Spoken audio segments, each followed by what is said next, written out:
அப்பாவுக்கு தோசை ஊத்துறேன்டா. அவர் கிரு கரெக்டாக தூக்கிட்டு இருக்காரு. அப்புறம் அப்பாவுக்கு தோசை ஊற்றி சொல்லிட்டு வந்துட்டேன்.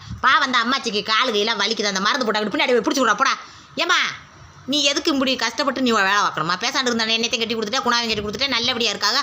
வாட்டுக்கு இருப்பாங்கல்ல, பேசாண்டி இருக்க வேண்டியதானே உனக்கு சாப்பிட்டுக்கிட்டு போட்டாங்கிட்டு. ஒன்றுட்டு 100 கொடு, அந்த மழை 100 கொடு, நீ கொடு அப்படின்னு கேட்க முடியுமா? இந்த உனக்கு மாதிரி அவளுக்கு ஒரு காசு கொடுத்துக்கு நல்லது எடுத்து செய்ய வேணாம். அதெல்லாம் அப்படிலாம் கேட்டுட்டு தெரிய முடியாது. என் கையில் இருக்குன்னு நான் செலவழிக்கணும். ஒருத்தர் கொடுன்னு கேட்க முடியுமா? நீ நல்லா இருந்தாலும் எனக்கு 100 கொடுத்தேன் நான் கேட்க முடியுமா? நான் உழைச்சி நானாக சம்பாரித்து நானாக வச்சுக்கிட்டு இந்த உனக்கு 50,000 செஞ்சேன். அது மாதிரி அவளுக்கு ஒரு 50,000 செய்யணும். எனக்கு செய்யல. அப்பா இருந்தாரு ஒரு வெள்ளரிக்காய் வியாபாரம் அப்படி இப்படின்னு வெள்ளரிக்காய் விடுறீங்க அப்படி சொல்ல செஞ்சேன். நான் பார்த்து வெள்ளாம விட்டு விளைச்ச போட்டு நீ அந்த மாதிரி செய்யணும். அதனால நான் இருக்க சொன்னா இருக்க முடியுமா? நீ இப்படி சொல்லிக்கிட்டே சரி. அப்புறம் கால் வலிக்குது கை வலிக்குது ஆத்திரிட்டு வயசாகுதுல. வயசாகனாலும் நான் உழைச்சி வச்சுக்கிறேன். என்ன இன்னைக்கு நல்லபடியாக காசு வரும் புழங்கிட்டு இருந்தாலும் எனக்கு குடும்ப தெளிவு போட கேட்க முடியாதுல்ல. கஞ்சி சோத்தை போட்டு நான் மட்டும் சாப்பிடுவேன். பீரில் திறந்து பணத்தை எடுக்க முடியுமா? நான் எடுத்து நான் பாட்டில் கொண்டுட்டு போவேன். என் தங்கச்சிட்டு போறேன்ல, என் கையில் காசு இருந்தா நான் பாட்டை எடுத்துக்கிட்டு என் தங்கச்சிட்டு போவேன் வருவேன். நான் வேலை ஆகணும்.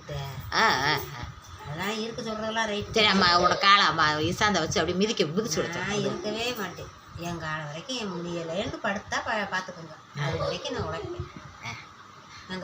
உழைச்சு என்ன வேலை இருந்தாலும் சரி.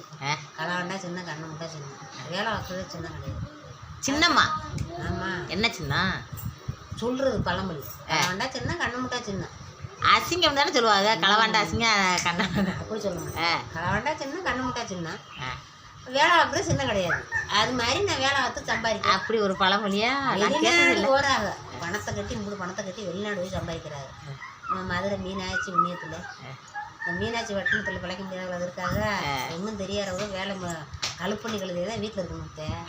மீனாட்சியில் எப்படி பார்த்து எப்படி எல்லா மக்களையும் காப்பாற்றும் மீனாட்சி. அதனால என் மக்கள் 2 பேரும் நல்லபடியாக இருந்துக்கோங்க.